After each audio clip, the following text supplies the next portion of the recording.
Hello and welcome to Indie Business Radio for Monday, December 7th, 2009. I'm your host, Donna Maria, and you have arrived at the one place where we empower you to enjoy your life, build your business, and have your way. Today's show is sponsored by Essential Wholesale, one of the largest selections of natural and organic unscented cosmetic spaces in the world, with over 1,000 stock formulations and custom formulation services perfect for helping you create your own branded line of cosmetics. Visit EssentialWholesale.com for more information. Well, of course, we all know that the end of the year is upon us. I can hardly believe it's nearly the Christmas holidays. And for some people, I guess it is the Christmas holidays, but I'm not done with my shopping, and I haven't really started yet. So until then, for me, Christmas holidays haven't started. But even so, I am looking forward to what is going to come in 2010, and that is only a few weeks away. So I'm having a series of shows this month that's going to help you focus your efforts on things that can be accomplished between now and the end of the year, and things that you can plan for in 2010 to help refocus your business, re-energize your efforts to be even more successful in 2010 than you have been this year. And to help us do that today, we have a fantastic dynamic duo, a husband-wife team who are all entrepreneurs, coaches, radio show hosts, talk show hosts, and just a variety of other wonderful things that they bring to the table to help us be successful. My guests today are Ron and Tasra Dawson. Ron Dawson is the president of Dare Dreamer Media, a new media marketing agency and production company in Atlanta, Georgia. Ron is an international award-winning producer and videographer.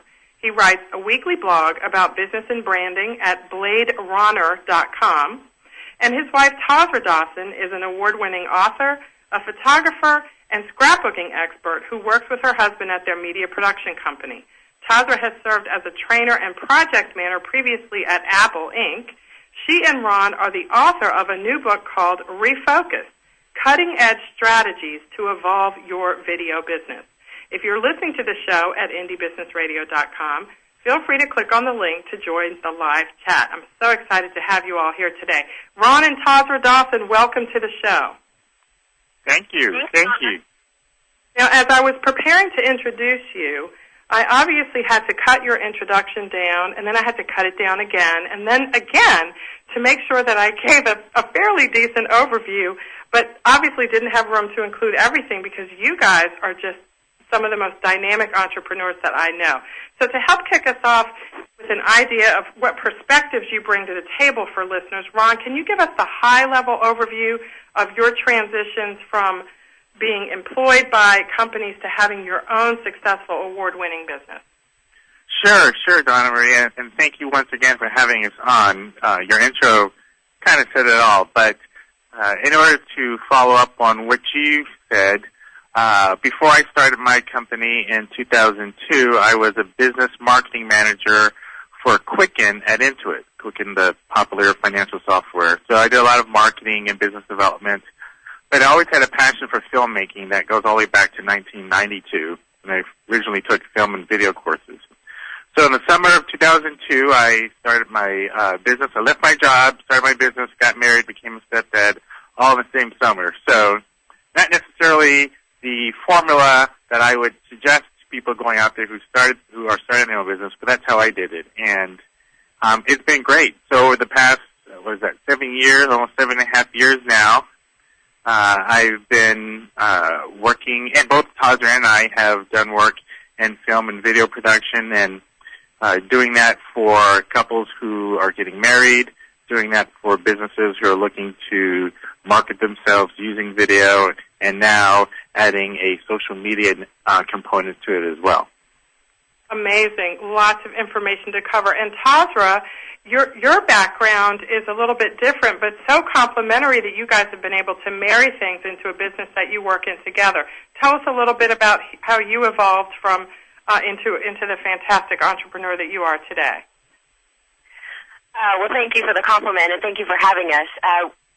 My journey is a little bit more scattered, which is kind of indicative of me as a person because I have so many diverse interests. So I actually started as a junior high teacher because I love working with teenagers. And from there was in the corporate world for a while, which is not a place I do very well.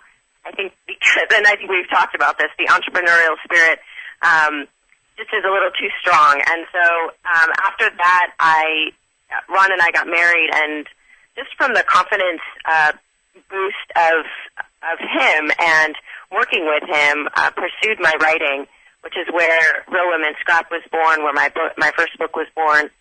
And then from there, got into scrapbooking to blogging, and then we went on to, work with media and video and the new book that we just put out. So it's really been kind of an interesting journey, and the photography evolved along with the scrapbooking, just wanting to make amazing pictures that I could put in my scrapbooks, which then became a love for photography, which, started a new site this year as well. So it's been a very interesting and exciting journey that pretty much parallels my personality and interests. Now, Tasra, one of the things that occurs to me as you describe your background is, as you described it, sort of scattered, but really I think the way I look at it and the way most small business owners that I work with look at it is just that creative energy that you have, that you're able to turn into a profit-generating venture no matter which avenue you decide to go in. So I'd like to ask you, Tasra, how do you sort of funnel all of this energy and, I guess, rein yourself in so that you can discipline yourself to actually have different types of businesses that generate income? Because you know what I mean? So many people, we have so many interests and we want to do so many things. It's hard to force ourselves to, I guess, refocus, as the title of your book says. Can you share with us some tips on how you've managed to do that and still do so many different things? Sure, and I'll preface it by saying I definitely don't have it all worked out, and so I'll just say that at the outset. One thing an analogy that I heard when we were creating a new film series for a client of ours earlier this year, I heard an analogy by a creative director, and he said it is that creatives are often like gunpowder, and gunpowder will go all over the place if it's not stuck in the barrel of a gun. But once you can stick that gunpowder in the barrel of a gun, the power of it is so immense because it's focused and it is going in a specific direction. And a lot of creatives, a lot of people who have this entrepreneurial drive and energy and ideas, they're like this loose gunpowder that can go off anywhere, but it goes in so many different directions that it's not really effective. And so that's been an analogy for me that I've been using recently, but it's something that I've been trying to implement in my life. And I think that, one strategy that I would say is to learn yourself and to know yourself well.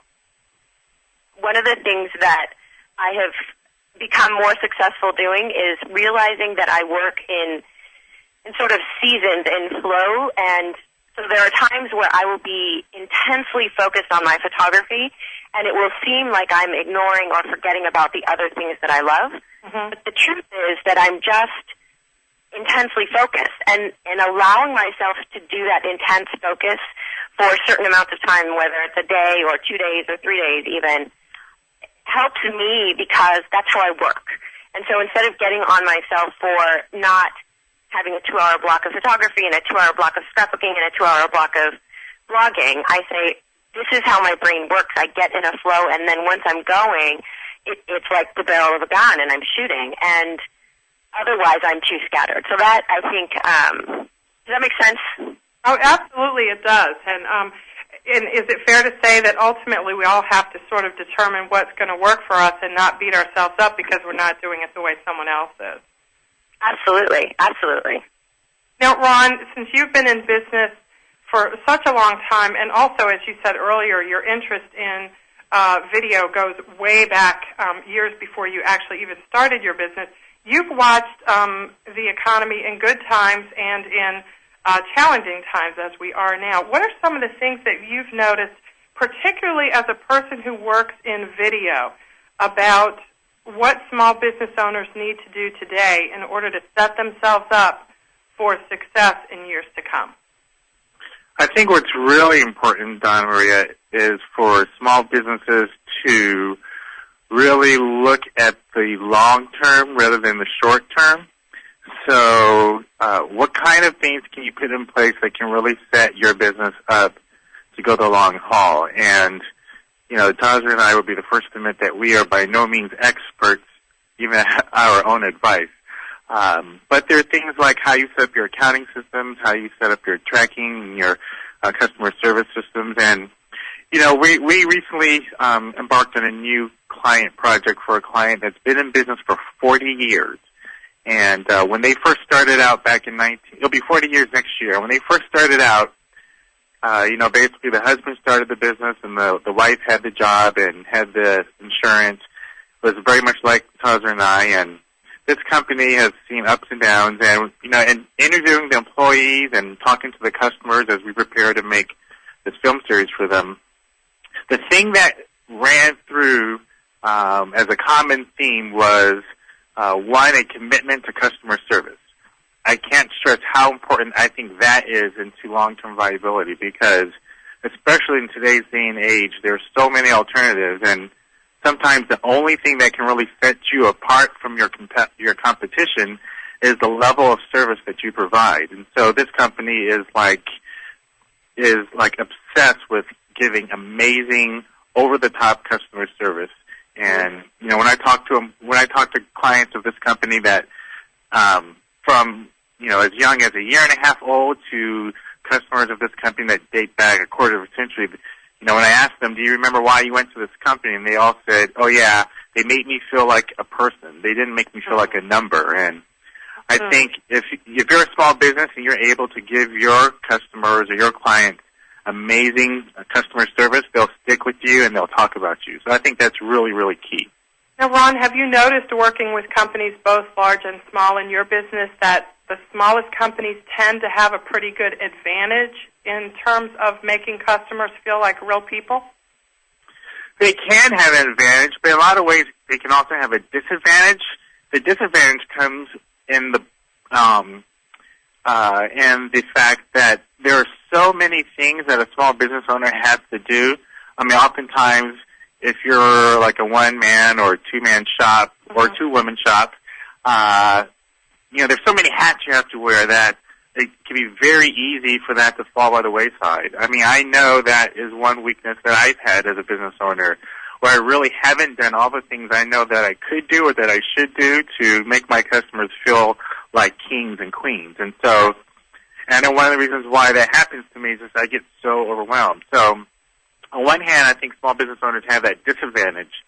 The advantage, of course, is the fact that because, a small business person is smaller, they can take more time to, if they really plan it out, to get to know their clients better, to travel, meet their clients and customers in person, things of that nature. So I think, it's, 6 of one, half dozen of the other where, large company versus small company. But I think it's just a matter of really making it a priority in your business to give your customers, top-notch service. And over the years, Ron, have you found that it's easier to some extent for businesses to do that because of some of the evolution in terms of new media and technologies? Oh, yeah. I mean, a lot of companies now, for instance, are using, Twitter as their customer service desk, where you can ask questions via Twitter, and you could, contact the people via Twitter, and they can get back to you. And in fact, Tasra was having a problem with a blog, and she kind of mentioned that she was having an issue, and she was thinking about possibly changing blog hosts. And the original blog host provider that she was using saw the Twitter traffic and contacted her and helped her out and provided, some great customer service for her, just based on, she wasn't even contacting the company, she was just putting it out there. So by monitoring Twitter, this company was able to keep Tasra as a customer longer, and Tasra was able to get some additional help to some issues that she has. So social media has definitely played a great role in helping companies offer great service. That's a wonderful tip for everyone, and an insight into yet another way that Twitter can be used to make business more efficient and more fun. Can I make another point about Twitter with regards to customer service?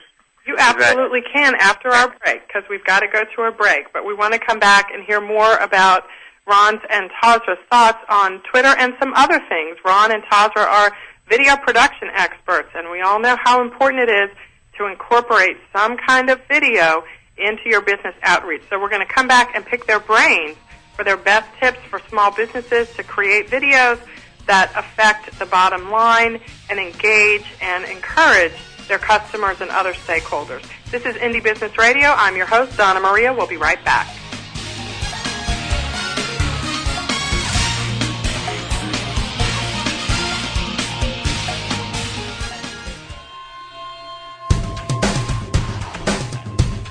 Why is everyone listening to GlobalTalkRadio.com? Because it's the future of talk radio. Every day, more and more people are finding Internet radio as not just an alternative media, but as a replacement to traditional AM and FM broadcast stations.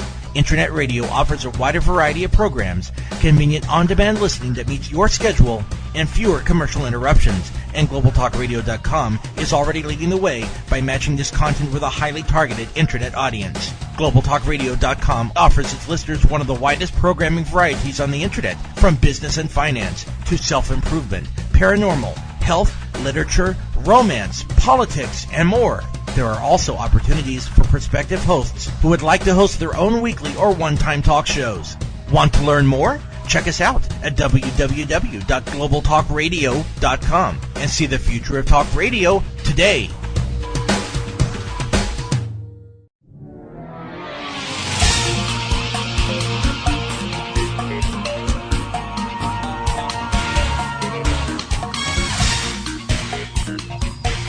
Welcome back to Indie Business Radio. We're here today with my guests, Ron and Tasra Dawson.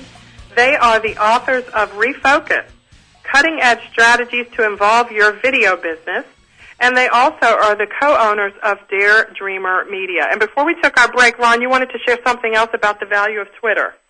Yeah, I was going to say that Twitter can work both ways in terms of how it can help your business. And I think about the Kanye West incident that happened a couple of months ago when he got on stage and kind of dissed Taylor Swift. Within seconds, millions of people all over the world were tweeting about how much of a jerk he was. And it just shows that if you do something bad, it can backfire because of social media, and there's nothing you can do about it. So it's even that much more important nowadays to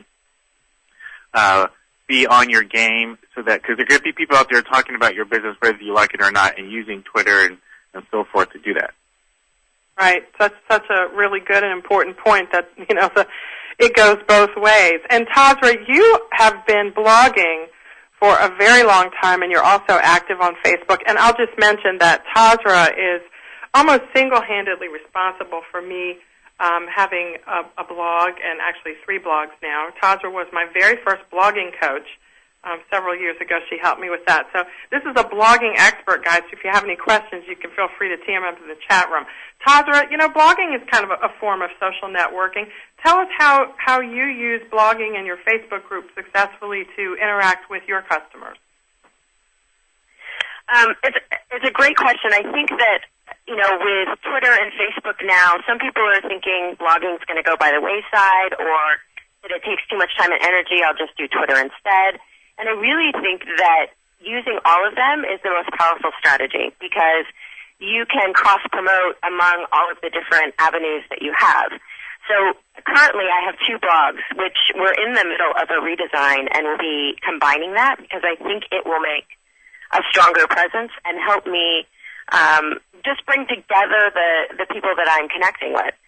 So the power of having a blog is that it really personalizes you and the information that you have, and it lets you create interaction with your community. So one of the things that I love about blogging that most people are doing now are the threaded comments, and it's where, I'm writing a post about something, and then, Donna Maria, you can come and make a comment, and I can reply to that comment, which then becomes a conversation rather than just me spitting out information at you and then hoping you get it. That you can ask questions or you can further the information. And I do allow people to put links if it's furthering the conversation and giving my readers more information, because I think that the point is not to hold on tight to our information, but to share it as much and as freely as we can, because that's really where the power is. And there is no limit to information. We're on information overload anyway, so why not share what you know and see who can benefit from it and take it even further. Just like in our coaching, when I coach you with blogging, you've taken it so much further than some of the things that we talked about and done it in different avenues. So it doesn't hurt me at all to share what I know to help bolster and to boost another small business. As we all get better at small business, then I think that the value and the trust that the community and the world at large has in small businesses and are willing to work with small businesses versus the larger corporate giants. Tasra, can you share what threaded blogging comment program you're planning to incorporate in your redesign? I actually already have it on both of my blogs. I believe it's called Discus, which is DISQUS, right. And it's just an additional thing that you can add. So that is what I'm currently using now.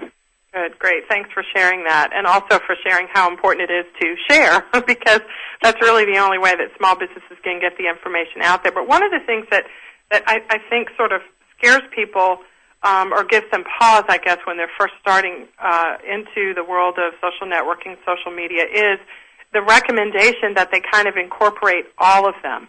And I think some people kind of look at that and go, oh, my goodness, as Ron said earlier, I'm wearing every single hat imaginable where my business is concerned. I can't possibly add something else.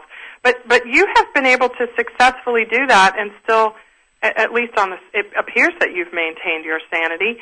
What are some of your tips for incorporating these different types of social networks effectively so that you're not just, spinning your wheels and having a good time, but it actually affects in a positive way your bottom line, Tasra?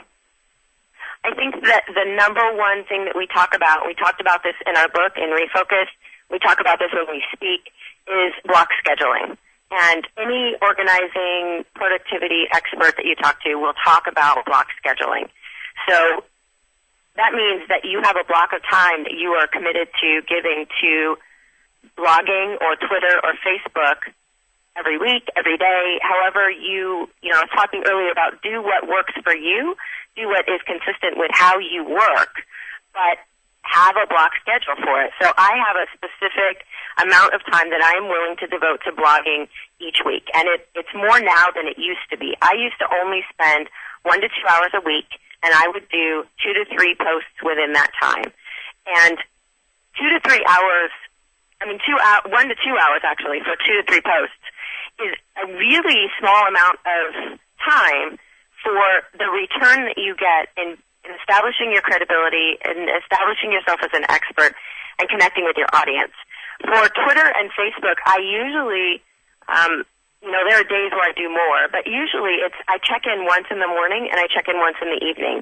And I spend maybe 5 or 10 minutes, follow some links, do some retweeting, put some posts of my own up, and then because you can link Twitter and Facebook, you don't even have to go and do that separately. So it doesn't have to take a lot of time.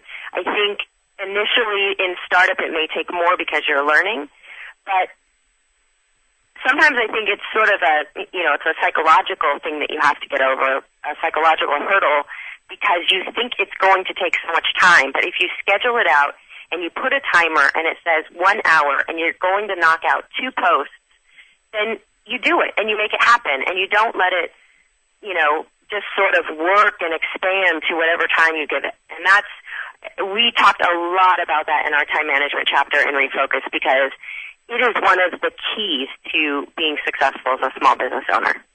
And I want to make sure my listeners know about this book. Even though it's titled Refocus, Cutting-Edge Strategies to Involve Your Video Business, of course, I don't have a video business per se. I don't do what Ron and Tasra do, but I was so excited to open up this book and find what you just described, Tasra, and that is a variety of really useful, helpful, down-to-earth tips from real people who are doing this stuff about how you can incorporate time management and all kinds of other things into your business. So don't let the title make you think that it's all about people who have a video business. It is definitively not.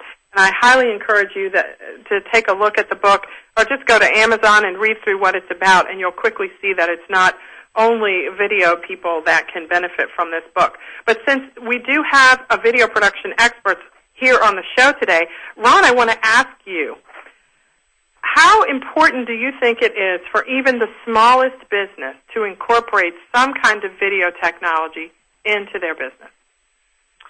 Oh, yeah, it's funny. Ask the video guy how important he thinks video is, right? I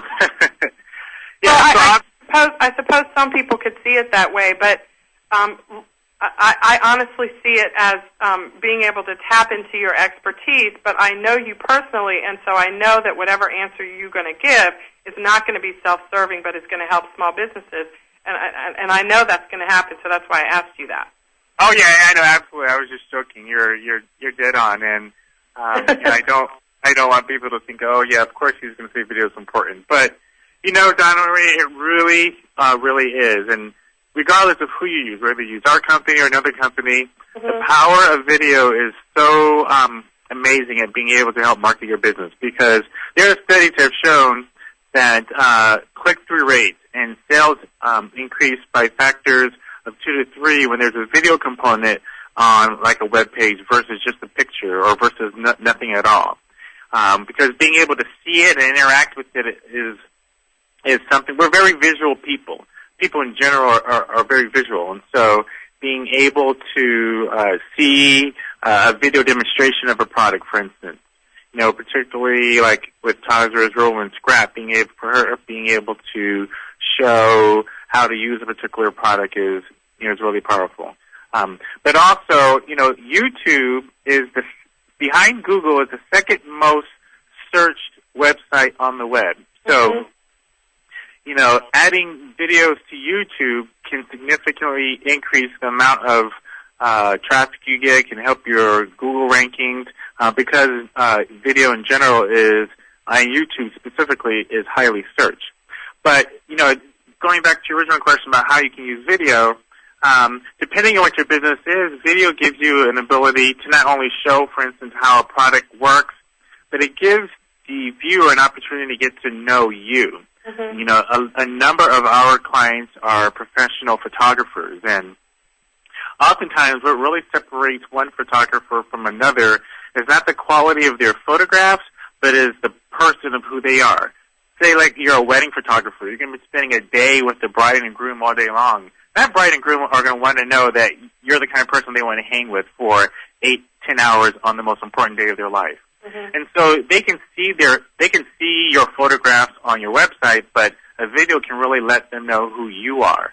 When I think about the audience that you have in your radio show, I think you have all these small businesses and they sell all these, these great products. I think being able to have, for instance, a video with a client testimony or a few client testimonies from products that maybe some of your listeners, customers may have used, and could be a very powerful testimony, could be a very powerful selling tool. So that's another great reason for video. And then putting that on your website, connecting that to online, like yellow pages and things like that, are all very, very powerful. Right. Good information. And, Ron, you don't have to have millions or thousands of dollars worth of equipment to produce decent videos today, do you? No, you don't. I mean, I would always say, we're very big on hiring professionals to do your work for you, whether it's video, whether it's creative design. But the truth is, you could set up your own little video camera, depending on what it is that you want to do. If you want to do like a weekly video podcast or something, where would it make sense to hire somebody to do that every day? And, we've seen lots of videos that have significant traffic, and they're just simple webcams that people put up, and they talk about their service or their product. So that's one way you could use video. But if you were going to use video as a promotional tool to talk about your business, kind of like a commercial, you can still, for a reasonable investment, get a very effective video without spending an arm and a leg. And what sorts of, like, if you were to recommend for your average person, it's the holiday season, we're all creating lists for Santa. For a small business owner, can you share your recommendations for what sorts of inexpensive yet effective video cameras we might want to start with? Well, I think one camera that we have is the Flip Minnow HD. Depending whether you get the HD version or the standard version, it's around the $200 range, and basically you get a high definition camera the size of, it's smaller than an iPhone, and you get high definition video, and it's really, that's like an amazing product. It's easy to pull out. You can set it up on a little tripod that comes with it and put it in front of you, and it's easy to upload the videos and convert them to YouTube with the software that comes with the camera. So that would probably be a suggestion that I would have if someone wants something that's easy and quick. And then there are webcams out there that for the Apple and for the PC side that one could use too. And these are for videos that if you want to do it yourself of yourself. Right. Yeah. Right. Or of the products that you have to offer or whatever. Right. So this is good. And Tasra, of course, you have been the host of a weekly scrapbooking show in the past. How long did that run? How many shows did you do, Tasra? Oh, that's a good question. I'm not sure how many shows exactly we did. We did it for 2 seasons, and I think there were maybe 15 to 20 We did 20. Shows. Okay, 20 shows. Because, Ron, you must have been the editor. Is that how you know the exact number? I know.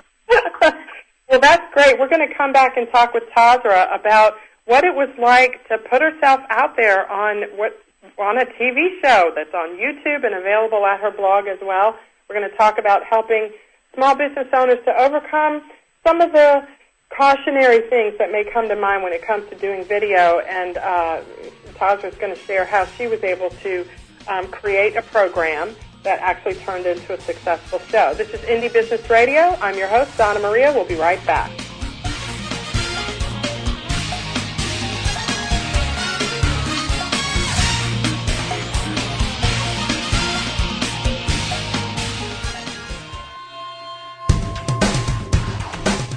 Want to stay on top of what's new in the radio industry? Sign up for a free subscription to the Future of Talk Radio, available exclusively to listeners of globaltalkradio.com, and find out what's new in the world of online radio. Listeners can find out about new shows and special guests. People with something special to offer can find out how to become a guest and how to prepare for an interview. And prospective hosts will find a valuable resource for everything from planning a new program to selecting topics and guests, recouping expenses by selling advertising, and more. Sign up today for your free subscription to the Future of Talk Radio by visiting www.globaltalkradio.com and learn about the future of talk radio today.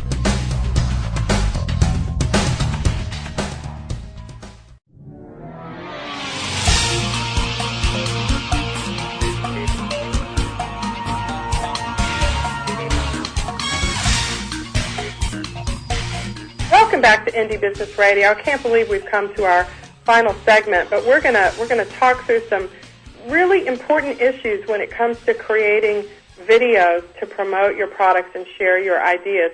And Tasra, I've watched many of her shows, and she always puts on a great show at her website, which, by the way, you can see her videos at realwomenscrap.com. I'm surprised to know, Tasra, that sometimes, you do a video, but it's just not something you feel like doing. How do you overcome that feeling and still get the job done if you're afraid that your hair doesn't look great? Or sometimes small businesses say, Tasra, that they just aren't convinced that people are really going to be interested in what they have to show on a video. Well, great question. So you kind of have two questions there. The truth is that most of the time I don't want to get on camera. I'm not looking forward to actually having the camera on me, how I'm going to look. And when we first started, one of the things I did to sort of incentivize myself to get on camera is I went and got my makeup done professionally because I didn't know how it would look on camera. I knew camera makeup looks different. So, this is particularly for women because I think we are maybe a little more concerned with how we appear on video. So I went to the mall and on a weekday, I got free makeup done. And even just that small thing helped me feel better getting on camera. And then from there, I made sure I was planned. So I knew exactly what I was going to talk about.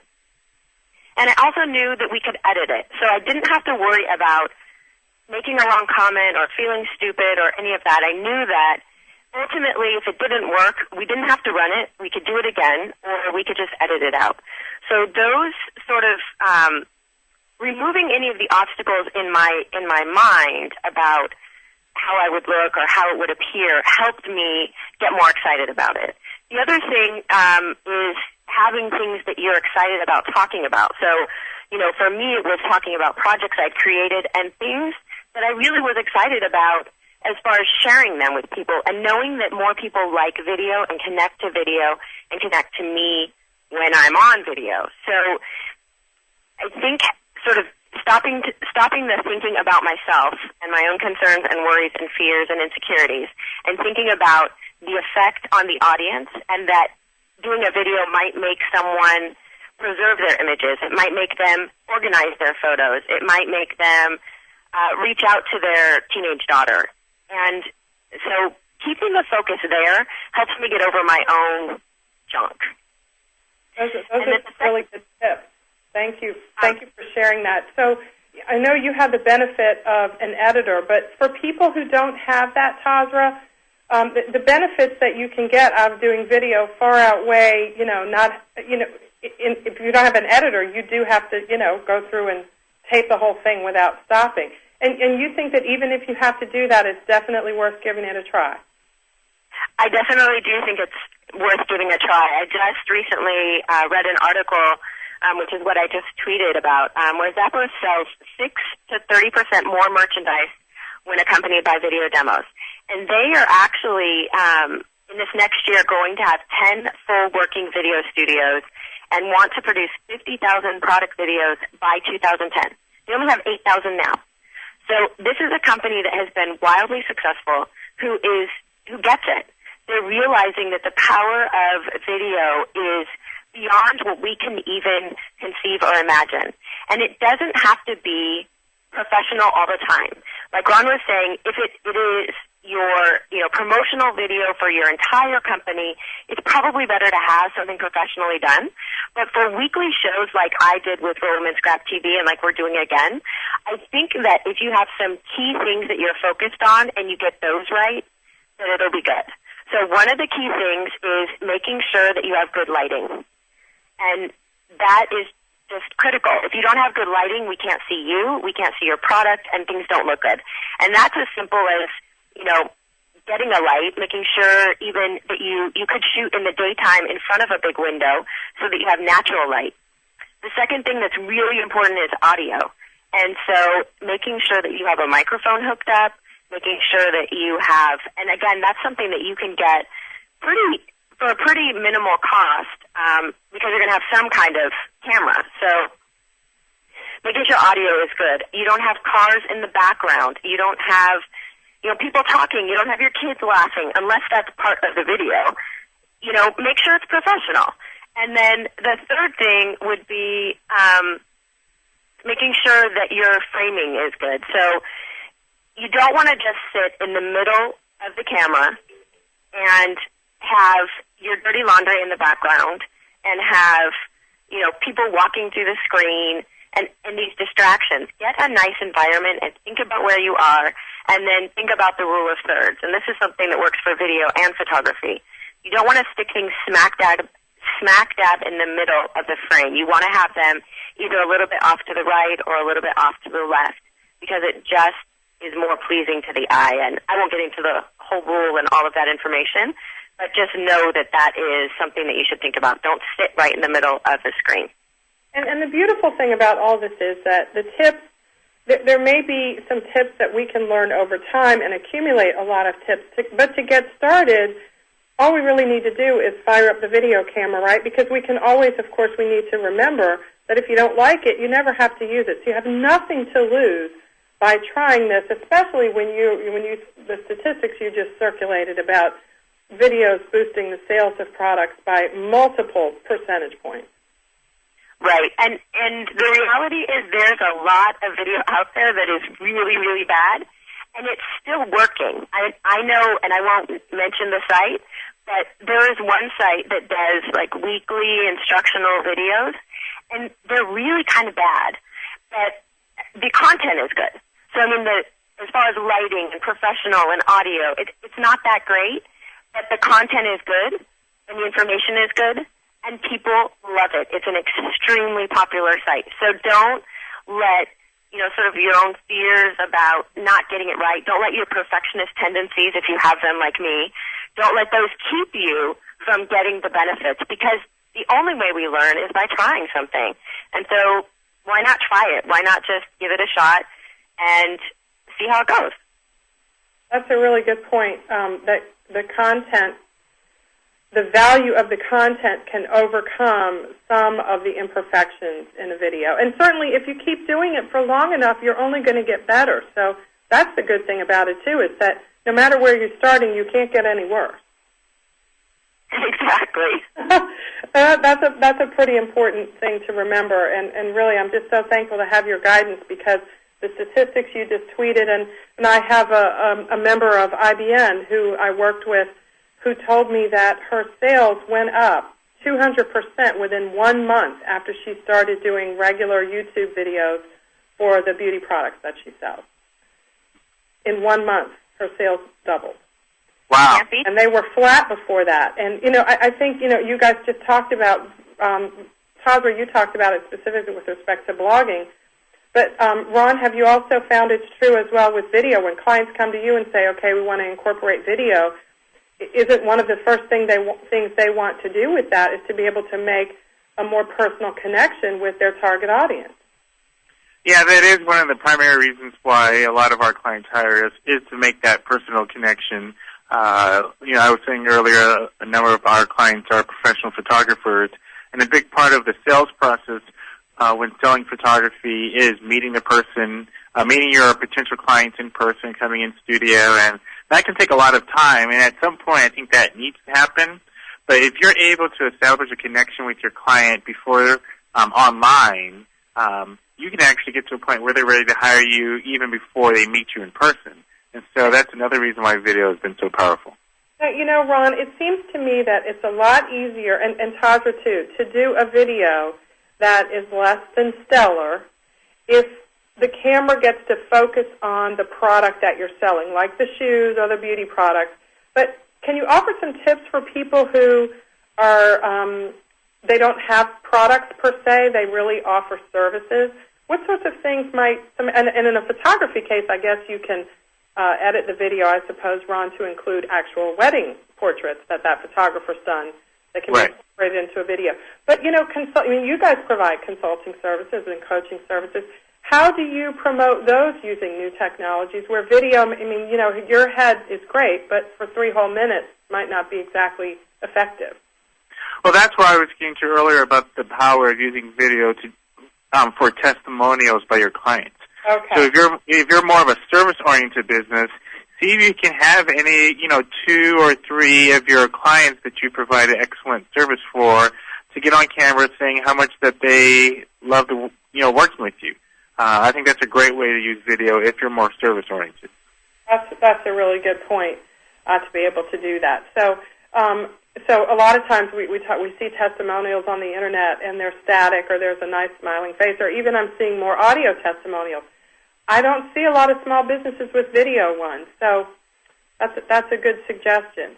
Another good way to set yourself apart then. Yes, absolutely. Really good suggestion. Now, you guys are a husband and wife team. You work in your business together. Are you seeing an increase in the number of couples that you know who'd like to be able to figure out how they could pool their talents to form a family business? Ron, what are you seeing in that area, if anything? I don't know if I'm seeing an increase more than what I've seen before. A lot of the companies a lot of our colleagues in both the video world and in the photography world happen to be husband and wife teams because it's the nature of the business, the kind of businesses that we run. So since so many of the colleagues we deal with are already husband and wife teams, I can't say like I'm seeing an increase in it, at least from the aspect of a lot of the people that we deal with. But particularly during these times when we have layoffs and we have hard economy and businesses are cutting back, people are starting to find, sometimes not necessarily by choice, having to go off and start a business on their own, maybe because they lost their job or something. And And then, if they're married, then they find out that, in order to really make the business work, you need at least two people rather than you, and sometimes that involves recruiting the spouse. So, I think in times like this, you can see more husband and wife teams getting in business together. What was it like for you, Tasra? Did one of you have the business first and the other one joined, or were there separate businesses that you merged in some respect, but they're still separate? How did you guys set it up generally? When we first started, Ron had the idea of wanting to start a video business. This is when we were engaged.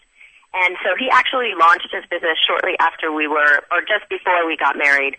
I was teaching at the time, so we lived on my teaching salary and the money he had saved for the first year.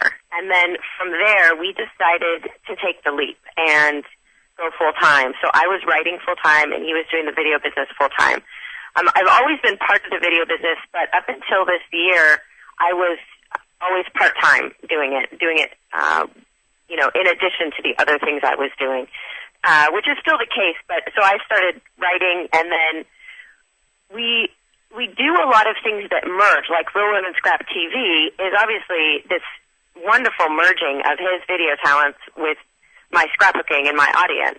And so we've done a lot of things like that. I think the closest we've worked is when we were writing the book and really taking both of our experience and expertise and merging those into one sort of creative document that tells the whole story and story. So that's kind of where we've come from and where we are now. That's amazing, and I love how Ron talked about recruiting the spouse. It's funny to say. My experience has been that anybody in a household that has a business sort of necessarily requires everybody else in the household to participate somehow or other in that business, whether they want to or not, whether it's a run to the post office or taking out the trash. Have you found that? I know you guys have kids. Do you somehow incorporate your children into your business? I'm sure they know that you guys, don't have traditional jobs like some of their parents do. You want to take that, Spirit?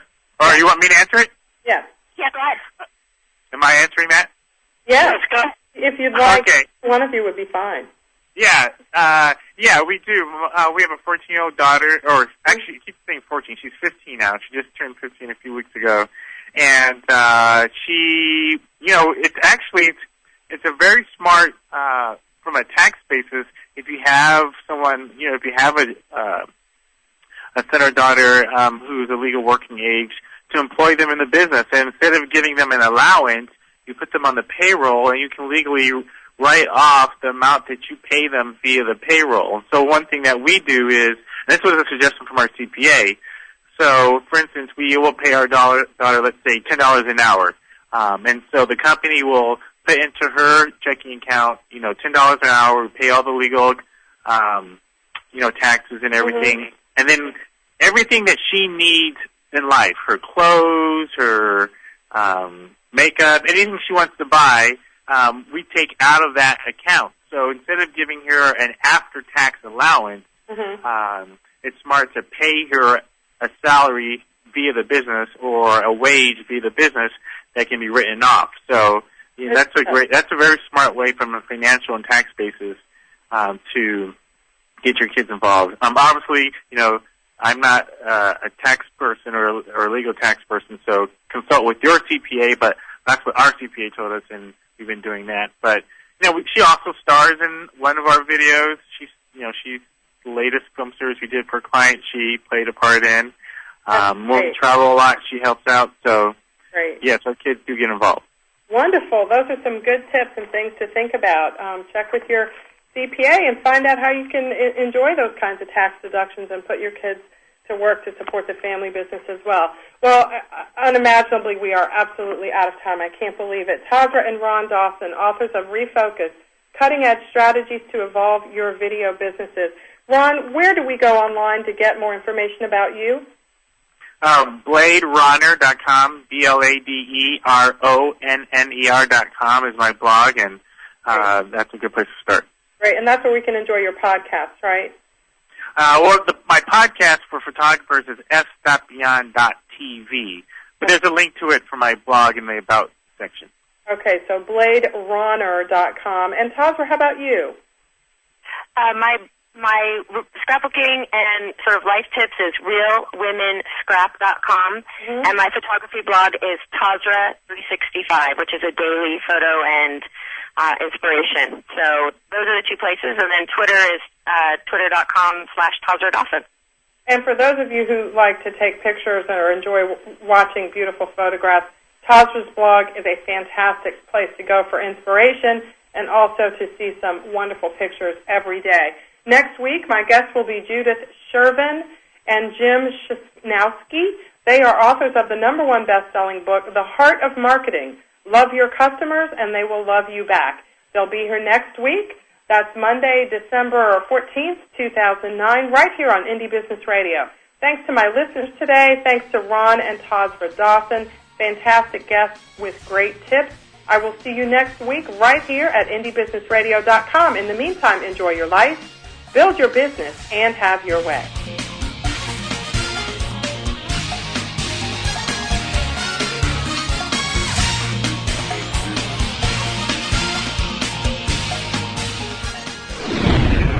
You're listening to GlobalTalkRadio.com.